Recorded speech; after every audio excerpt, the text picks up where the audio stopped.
You know what always seemed odd to me about Watch Dogs 2? The main character. He's so cheerful, positive, a little nerdy, and then he removes half of the city from existence and instantly goes back to being cheerful. It always felt off to me, like Ubisoft designed him to be more, well, life-preserving. In the first game, it made sense. Aiden Pierce was an anti-hero, operating in a morally gray area, and he's out for revenge, so killing doesn't feel out of place. But Marcus doesn't give off that same vibe. And to further back that up, right from the start, he is equipped with a yo-yo and a stun gun, two very non-lethal weapons. Now, beating the game using those two wouldn't really be a challenge, and it also wouldn't exactly make us pacifistic, because to truly be a pacifist, violence has to be kept to a minimum. Now, that's not to say there will be no violence. I mean, if we're in a police chase and a cop car just happens to drive itself into a body of water, drown, pollute the water, and kill a few fish, we're not responsible for the driver and the fish. Basically, what I'm trying to say is no direct killing, maybe a little bit of harm here and there, but nothing intentional. So, if I piqued your interest, let's find out if it's possible to beat Watch Dogs 2 as a pacifist. This is Marcus Holloway, aka Retro. Consider this your DedSec initiation, Retro. That voice we just heard, that's DedSec, a group of hackers fighting against the Big Brother. Like they said, this is our initiation into DedSec, but also, as a hacker, we've been flagged by the system as a potential threat. So those records, they gotta go. We quickly slip past the guards in the yard and get access to the building. Once inside... Alien? Oh, come on. Anyone else having a problem with their phone? Ooh, what? Oh god, oh god! Thankfully, that was a cutscene and not one of those forced tutorial sections. And good luck to those guards trying to explain how some guy just dropped from the ceiling and knocked them out with a yo-yo. I mark all the guards in the area and try to sneak past them. But as soon as I start shutting down the server, one guy spots me and alerts everyone. I tried juking him for a bit, but as more came, I'm forced to run. We climb into the server room and then Marcus does his hacking thing. And I like that as soon as the power came back up, the guards returned to regular patrolling. Ah yes, that guy that we just saw? Must have been the wind. After completing a little hacking minigame, Marcus deletes his profile and it's time to escape. Remember when I said, thankfully that was a cutscene and not one of those forced tutorial sections? Yeah, this is a forced tutorial section. But not to worry, it's easily bypassable by just restarting the game. Once I reload, things get weird. The guard loses his mind and starts jumping off floors. Actually, all the guards are chimping out, but thankfully the red outliner makes it easy to keep track of them. I spot one guard opening a door I need to go through and decide to take the opportunity. But of course it slams shut right in front of me and I almost get gunned down by the nearby guards. I then barely make it out alive, only to get kidnapped. Very easily, I might add. We get a cutscene where security and surveillance is mashed into one sentence. Personal data being sold, basically presenting the invasive reality of this world. All in the hands of a corporation called Bloom and its citywide software CTOS 2.0. Next, Marcus gets unbagged and DedSec officially brings us into the group. We meet the crew, Sinatra, Sintara, Josh, Wrench, and another brother, Horatio. The gang has a little party at the beach where a complete stranger, completely by accident, bumps into Marcus. Yeah, that guy is going to matter later. We wake up the next day semi-exposed and in desperate need of clothes. So I put on this fit, kinda goes hard. Could you not? Alright. Back at the hackerspace, the base of operations, we're presented the research wheel. I pick up the create a distraction ability, which is going to be very useful, and expand my botnet, which basically determines how many hacking actions I can pull off in a given time frame. As part of the tutorial, Wrench has us 3D print the 4 Noobs pistol. Even for 2016, the game's language is out there. But they absolutely nailed the memes. I also unlocked the little RC Roomba robot, which we're going to rely a lot on. Then I change my pants. This definitely goes harder. Sitara gives us the plan. Our goal is to get as many followers to download the DedSec app, then use that power to DDoS Bloom and expose all the shady stuff they're doing. We then head to the park where we find dogs. The first game didn't have dogs. In Watch Dogs. Good job, Ubisoft, you actually listened. We overhear a rumor. A rapper by the name of Bobo Dakes is selling his album to a pharmaceutical CEO. And the gang has a brilliant idea of scamming the CEO. He's a bad person, so it's fine. We go find Bobo and borrow a sample from his phone, sort of like bait, to show the CEO that we have the goods. In the meantime, the gang is making a soundboard of Bobo, so we can make a phone call pretending to be him. We hack into his home to get a live reaction, and he totally falls for it, sending millions to charity. No. No. No, no, no, no, no, no, no, no, no. Oh, what the shit? No. We head back to the hackerspace, and the gang is super excited about this new hacker movie, Cyberdriver. However, in the trailer, they insult DedSec's intelligence, calling them script kiddies. Naturally, we take that as a challenge to hack the hacker movie and show them what real hackers can do. So we head to the movie studio to steal the script, along with any useful information from their emails. The access to the building is locked in a room only reachable with the Roomba. So Marcus gets comfy and sends the little guy in. Inside, I swipe the emails, juke another bozo guard, grab another access key, and finally steal the movie script. The film also features a fully autonomous smart car, but unfortunately it's not here. So Sitar sets up a deal with a paparazzi, exchanging the car's location for those spicy emails we stole. Once we spill some tea, the guy goes, "All right, I sent you the GPS of the car's route." He made it sound like it was miles away. Brother, just point your finger there. The car is heavily guarded, so this is where I started putting that distraction ability to good use. Basically, they get sent a picture of Cornelius Coconut, which is somehow both extremely funny and mildly terrifying. By the time they're done looking, I've already slipped by. Stealing the car triggers a massive police chase. It's pretty rough. I can outmaneuver the cop cars, but the helicopter is an absolute nightmare. Every hiding spot I find, they somehow sniff me out. Until I finally tuck myself into a narrow alley and just wait them out. When we return with the car, it turns out it's not actually smart nor autonomous, so the gang decides to make it live up to the hype by upgrading it. After a massive overhaul, we remotely drive it through the city, showing off what a self-driving car looks like. The stunt catches the attention of both the police and the mainstream media. We wrap it up with a grand cinematic crash. Then we're shown a cutscene with the guy from the beach. And would you be surprised if I told you that's the main antagonist? His name's Deshaun, but we'll call him the douche. He's the CTO of Bloom and the guy controlling CTOS 2.0. He's seen talking about how he's been closely watching DedSec and that there's a contingency plan in case things go wrong. Back at the base, Sitar tells that a religious cult called New Dawn DMCA'd our recruitment video, so we have to hit them back.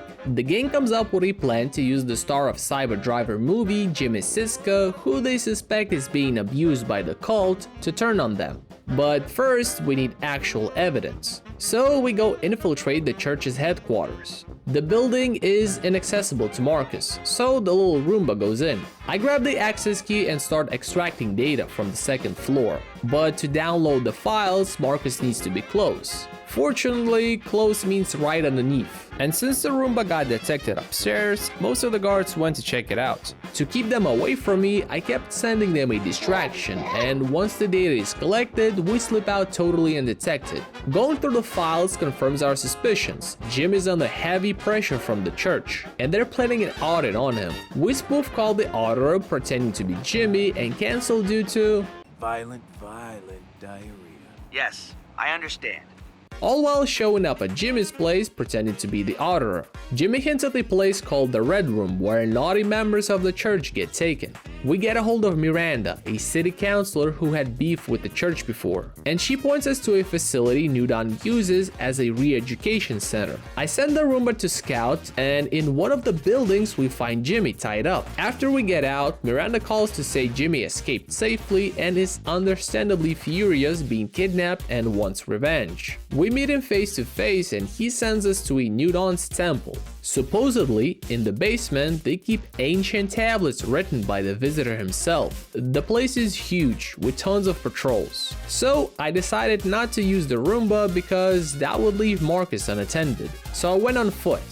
I swiped the access key from the security room, distract the two guards, solve the elevator puzzle, and head down to the basement. The tablets look like the marker from Dead Space, no? Is it just me? Anyway, they're completely fake. We grab footage of the whole thing, expose Newdown with evidence, and successfully get revenge for them taking down our video. As we head back to the garage, Marcus gets shown a video of Home CEO bragging about the super safe home security system and calling out DedSec by name. I guess they didn't learn the first time. Wrench believes there's a vulnerability we can exploit, but we don't have the necessary hardware. So we hit the docks to steal a shipment that might contain something of use. I decide to skip the sneaking and just swim around.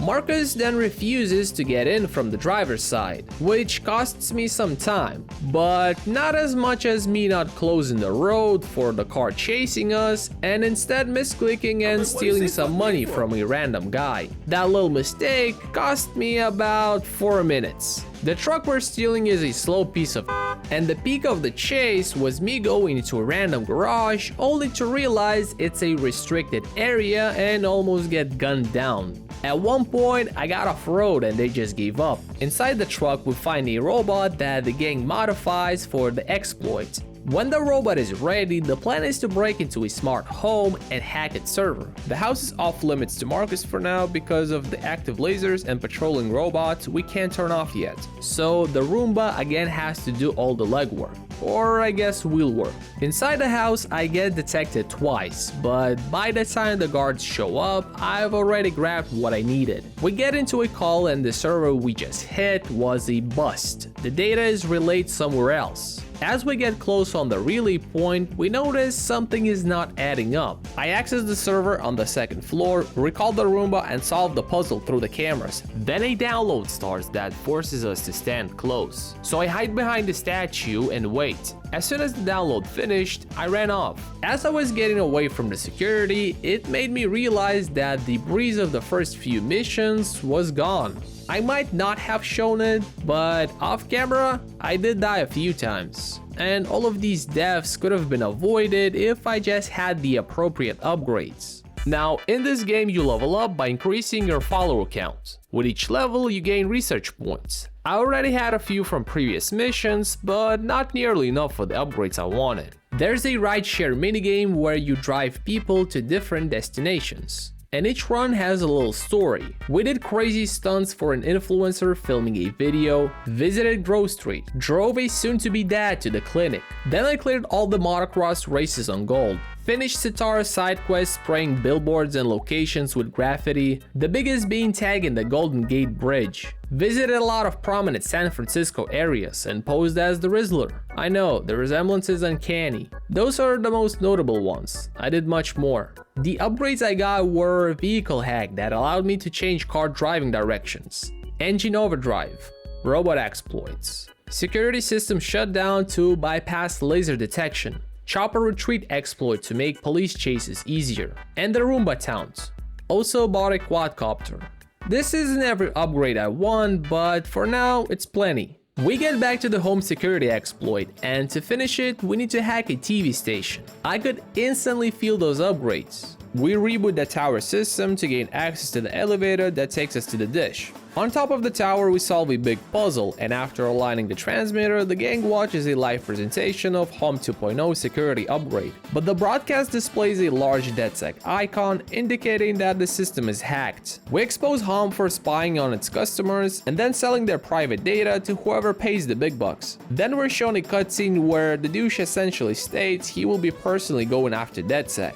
Once we return to the hackerspace, Josh shows that a big portion of our followers came from Invite, presumably with malicious intent to deceive. We go investigate at Invite and sneak into the CEO's office, but there is little to no resistance, and getting in feels way too easy. As we're about to get to the spaghetti and meatballs, the douche makes an appearance. He reveals that he allowed DedSec to exist and even helped us grow by botting our follower count. Once DedSec became a known problem in the tech world, he shut us down under the pretext that it was done through CTOS, ultimately showing everyone how effective Bloom's product is. He then puts us on the most wanted list and calls the police on us. After a long chase, we see the gang sitting around taking the ultimate L. Everyone just out of ideas. Well, guys, to be honest with you, I genuinely don't have a plan. But I got an idea, and I don't know, just trust me on this one. Sometime later, we see Sitar and Marcus, and from the vibe, it's clear the gang has kind of gone their separate ways. DedSec also lost a lot of reputation, but Marcus intends to get it back and get the crew back together. This hacker competition is the perfect opportunity to do so. We sweet talk everyone into rejoining and enter as DedSec. We solve the puzzle and win the competition, after which a mysterious gentleman appears and offers us a winning snack. Marcus recognizes him as Ray Kenny, and it turns out the whole competition wasn't for show, Ray's recruiting. He shares a very similar outlook on Bloom. We bring Ray back to the hackerspace, and while there are mixed feelings about not being asked beforehand should he join, the bigger picture overshadows the minor inconvenience. And the bigger picture is always going to be Bloom. Now, we learn a search engine called Noodle has been profiling data and feeding it to Bloom. If we were to poison that data, it would be a huge blow to Bloom. The gang comes up with a plan to get into Noodle by having Marcus pretend to be a bus driver for the company. Horatio did an exploit by giving us credentials. Inside one of the Noodle buildings, we see Horatio being bothered by a senior who accuses him of being a DedSec collaborator. We get access to the first building, and the guards on the second floor are a little pesky, but nothing a quick distraction can't fix. We steal an ID for Clarence and move into the second building. I send the Roomba to get caught, which pulls all the guards from the staircase to search the first floor. And since Marcus isn't in a restricted area, they don't bother him. I send the Roomba again, this time upstairs, and get access to the second floor. But one guard is blocking the door we need to go through, so I use the Roomba taunt to draw him out. We drop down the elevator shaft, but the server farm door is inaccessible without Horatio's code, and he isn't answering. Using his GPS signal and Noodle's cameras, we find him being interrogated by the same senior. We mess with the office electronics so that the senior goes to complain to IT. Horatio catches on and asks what floor we're on. We answer by flicking the lights. He connects the dots and writes down his access key, and then we see him leaving with an HR representative. Inside the farm, we find the right server, hack the door, and plant a backdoor that gives us access to the Noodle server, and with that power, clear Horatio's name and frame the other guy. Then we see a cutscene of the douche handing a suitcase to this person and asking everything they have on DedSec. As we're driving back to the hackerspace, a cat pops up on our screen. Marcus gets into a call with Sitar and Josh, and they confirm DedSec server app got hacked. The group behind it is called Prime 8, and the person in the cutscene, their leader, Lenny. She threatens to expose us by leaking our data. The situation isn't hopeless. The crew talks it through and decides to go after Prime 8's closest ally, Sons of Ragnarok. Marcus confronts Lenny and she demands we discredit ourselves, which of course we're not going to do. We were just stalling so that the gang could figure out what kind of operation Prime 8 and Sons of Ragnarok are running. It turns out to be a credit card schemer. If we disrupt it, we can drive a wedge between the two groups and force Lenny to react. At the Sons of Ragnarok base, the rigged ATMs can be destroyed with the Roomba because each one can be overwritten through a single box. After the ATMs are ruined, Lenny faces serious heat from the Sons, and she agrees to another meeting. We try to steal her implanted encryption key and fail twice. But that was on purpose. Wrench sniped it with his scope. With the new information, we locate a bunker Prime 8 uses as a base, likely where they hide the decryption key for our locked server. I sneak past the guards and enter the bunker. Once inside, we start searching, but Lenny quickly catches on and we see that the whole bunker is rigged with explosives. We've given 5 minutes to defuse the bombs. Lenny makes this really annoying by shuffling the nose around. I avert the crisis with plenty of time to spare and get full access to the bunker, freeing DedSec of the Prime 8's ransom. we see Marcus entering a restaurant where the rest of the gang is celebrating recent events. Everything looks great until we get a text from Miranda saying we're being watched, followed by a picture of us from across the street. We go investigate the neighborhood and find a van. I try to remote drive the van out of the restricted area, but fail miserably and get spotted. So as plan B, I jump in the van and drive off. While we're downloading the van's data, it becomes apparent we're dealing with the FBI, but there is no clear reason why they're after us. We ditch the van and pose as Miranda's driver to get a discreet meeting and the answer to why the FBI is after us. It turns out they're not just after DedSec, they're after every hacker group, collecting zero-day exploits to use later. Basically, they want to be at the top of the food chain, so any leverage they collected on DedSec has to be destroyed. Miranda gives us what we need to enter the FBI building. There we find a few servers, but we need one specific with the FBI hideout's location. To find it, we hack the antenna on the roof to isolate the correct one. Once that's done, I sneak past the guards and snatch the building and server room access keys. The download starts and the whole floor is alerted. They start searching while I simply block the entrance door. When it finishes, I make my way back to the elevator completely undetected. We jump on a call and realize the whole endeavor was fruitless. The server had no whereabouts on the hideout. Wrench reassures us that we did get the hideout's frequency, and if triangulated, it will give us the exact location. We go to another antenna to do that, and on the call with Wrench, we hear him get arrested and he goes MIA. We hack the antenna and use its frequency to access the FBI hideout, where we see Wrench being interrogated by an FBI agent who is trying to make him flip on DedSec. Suddenly, the douche barges in and asserts his dominance over the FBI agent, essentially taking over the interrogation. He tells Wrench just how deep the FBI's hooks are in the whole operation. As a power move, the douche lets Wrench go, but not before saying that if he truly wants to be off the hook, he must come find him. Basically, flip to the other side and cut a deal. He also doesn't let Wrench get his mask back, probably as another power move. Seeing all that, Marcus gets a bit mad and goes after the FBI files and the mask. After I scout it, it's a bit too packed for my liking, so I let the quad get detected so they spread out while searching. I also cause a pipe burst outside to grab some extra attention. I get the mask using the Roomba, but get caught trying to hack the server. I decide not to wait for the Roomba to respawn and go in as Marcus. Near the entrance, for some reason, an NPC gets involved. The guard arrests her, and that clears my way to the server. Once I start the download, I tuck behind a wall and use a Roomba to town enemies. Then I try to sneak away and fail, so we add a car getaway to the escape. Once we're clear, Marcus returns the mask to Wrench as a sign of friendship and to reassure him that everything Deshaun said in that room wasn't true. We also out the FBI's unconstitutional behavior and calm the storm for a bit. Now, a while back Horatio went MIA. Maybe he wanted to lay low because of the FBI stuff, but things cooled off and he still never showed. It started to get worrying. We ping his phone and go to the location, but only find the phone. Nearby cameras show him being kidnapped. Using facial recognition, we uncover the kidnappers are members of the Tescas gang. From one member's phone, we track GPS movement to a building, where we find Horatio bleeding out and dying in Marcus's arms. A video on his phone reveals that the kidnappers were also his killers. Fueled by revenge, we head to their base, and inside we find a computer with a list of names and business schemes.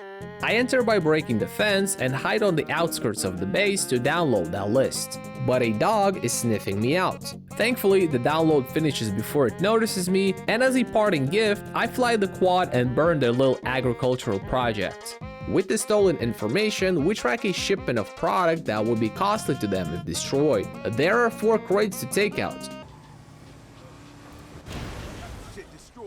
preferably without casualties.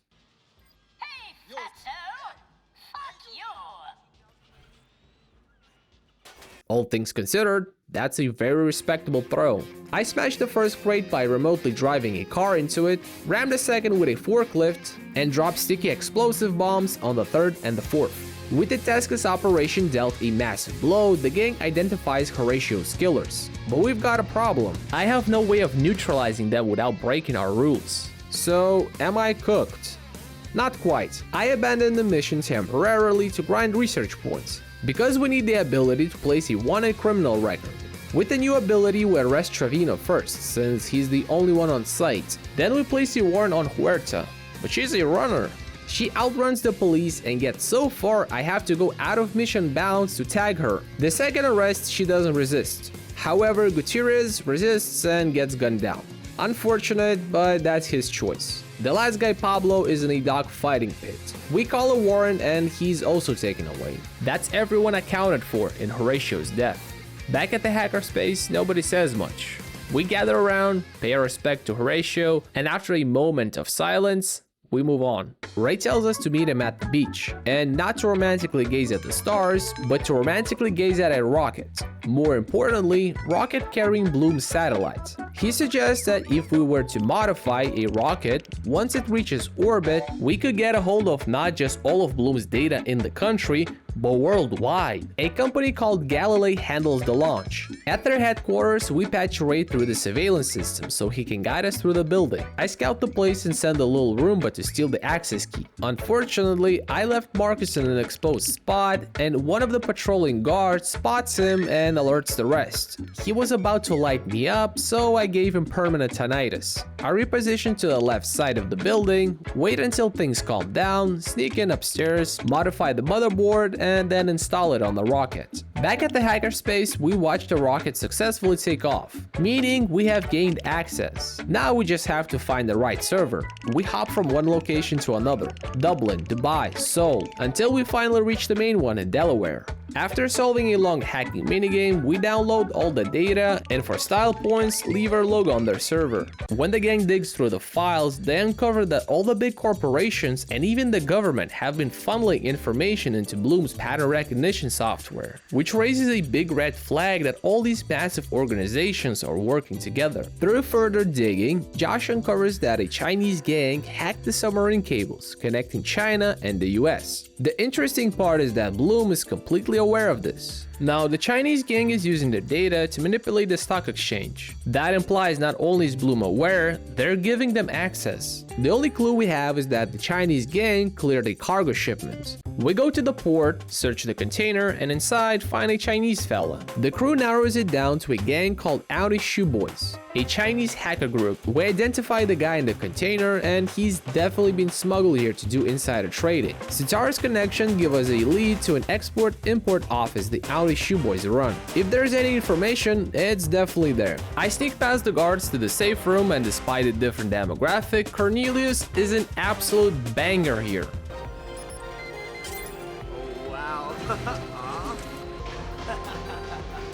We open the safe and find documents revealing Audi Shoe Boys operate in international waters somewhere near the China-US cable, and they even list coordinates. We go to the lighthouse for a better connection, and using our satellite exploit, we locate the barge and hack its cameras. Inside, we see an admin terminal, but we need access. So we use the Chinese Roomba to get the login, and with the cameras, get the password. Wrench suggests spoofing the fuel gauges to bring the barge closer to shore. Once it's within reach, I board the barge, sneak into the terminal to locate the server, but get spotted and clamped. When the game restarts, the guards are no longer alerted, and I peacefully snuck to the lower deck to remotely drive the server to an elevator so it can be brought up to the upper deck. I use the newly unlocked power outage ability to go completely dark and relocate Marcus to a safer position. I survive for a full minute and keep distancing the guards with the Roomba, until Josh flies with a massive drone that we connect the server to and fly off. We take everything we learned and go to the public,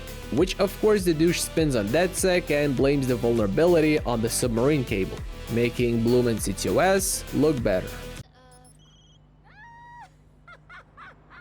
Now, I have a question. Where did he pull his phone from? At the garage, Wrench and Ray want to go after Titus. They uncovered that a lot of numbers don't add up, and that Titus is collaborating with Bloom on something called the 10-year plan. Ray suggests we use the robot we stole at the beginning of the game as a Trojan horse to infiltrate Titus. Wrench gets a little sentimental, but with no better alternative, we have to send the robot out. The plan is to build an EAP bomb at Titus Service Depot. We scavenge the parts and then Wrench sneaks the robot in. A moment later, we go in ourselves to plant the EMP. After some time, the robot is delivered to the recycling plant. By solving the puzzle, we exit the conveyor, get inside the server room, and detonate the EMP, which causes a massive power surge and gives us a moment of opportunity to get in. We sneak to the second floor and access the project file server. Once we download the files, Ray digs deeper and uncovers an elevator leading to an unspecified floor, which is very suspicious. On my way there, I get spotted and have to run to the elevator. Down below, we discover a prototype lab. And through the presentation, we see Bloom and Titus working on robots they plan to use against civilians as crowd control. I solve the puzzle leading to the lab, and inside we find one of the prototype robots. We need to bring this project to a halt by destroying the lab. Destroying things with heavy machinery is easy. Destroying things with heavy machinery without hurting the fragile meatbags around you is not. After very carefully destroying the targets, we climb to the floor above and wreck the rest of the server power supplies, completely ruining their project. Back at the hackerspace, the gang is setting up another play. We found that Envite is funding Mark Truss, a man running for Congress, which is very illegal. Apart from that, there wasn't anything else to go from. So we plan to vandalize his billboards to make him angry and give us a lead. He does exactly that, and after tapping his emails, we see him trying to pass a law that would suppress hackers,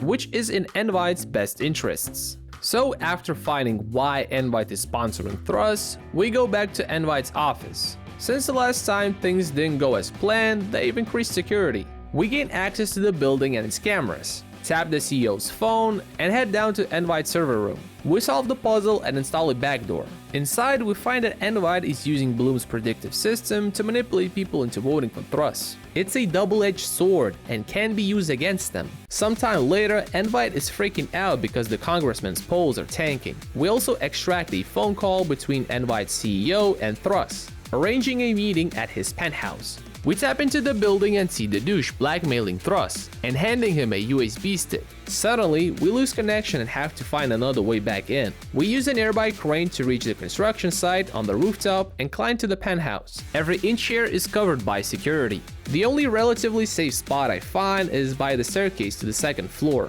I send the Roomba to download the evidence, and Josh warns that as soon as it starts, the guards will be alerted. They find me fast, and my only way to fend them off is to temporarily close the door behind me and give tinnitus to every incoming guard. I quickly get overrun and forced to dip. Then I get lost and do a few aimless laps, but eventually find my way out and zipline down. Inside the data we downloaded, we find that plan B is to rig the voting booths using the USB stick exploit the douche gave Truss. We meet up near a fort with Josh, who scouted where they keep the rigged booths. I find a safe spot to work from, and the first batch of machines is destroyed by remotely ramming them with a lifter. The second batch gets blown up with an explosive. And then Marcus gets detected, and I almost die during the repositioning. I use the blackout ability to make some space and wait until they calm down. I send the quad and destroy the rest of the booths by triggering an electric shock. And we get out. DedSec's recent victories weren't without consequence. We hit everyone Bloom has been secretly working with, and Deshaun didn't like that. Feeling cornered, he put Marcus on the Department of Homeland Security most wanted list. Now, Marcus can't leave because there is a bounty on his head, so Sitar and Wrench go after Bloom instead. Sitar hacks a high-ranking Bloom employee and retrieves access codes for the Bloom campus. At the same time, Wrench goes to destroy Bloom's backup server farm, but he doesn't have the Roomba access, so we have to make do ourselves. As soon as we unlock Bloom's vault door, everyone on site is alerted. I find a quiet spot and wait out the guards while they search. By blowing up a wall, we make an entrance to the backup servers and fry them with explosives. Josh calls Marcus to say it's safe to leave the hideout. So we switch back to playing as Marcus, and it's time to take out Bloom for good. Once we get into the building, we must disable all communications so no reinforcements arrive. I disable the right side of the building, but on the left, Marcus gets spotted, so I have to run around and hide for a bit. I find a decent spot near the air gap computer entrance and send the Roomba to get the access key. We go down the elevator, connect the computer to our grid, and download everything Bloom's been up to. The breach sends a massive wave of guards to the lower floor. I almost escape unnoticed, but one guard is super close and I didn't see him. I head for a closed off section on the left, use the blackout ability, and even though they start shooting, none of their bullets connect. Upon returning to the first floor, we get another wave of enemies. I use the mass communication jammer, then the blackout, and run out of the building. We then see a cutscene of Marcus and Ray confronting Deshaun. Since the campus communications were off, Deshaun has no idea we grabbed everything, so this is our personal screw you to him. The police arrive and arrest him. Then we see the gang celebrating the victory, and that's the game completed as a pacifist. Through the whole thing, we didn't directly kill anyone, and I'm pretty sure we didn't even hurt anyone. Well, maybe a few fellas will be deaf in 1 ear. But hey, that's the price of revolution. If you enjoyed this video, leave a like. If you have suggestions for what I should do next, write a comment. I read all of them. And yeah, thanks for watching, and I'll see you soon.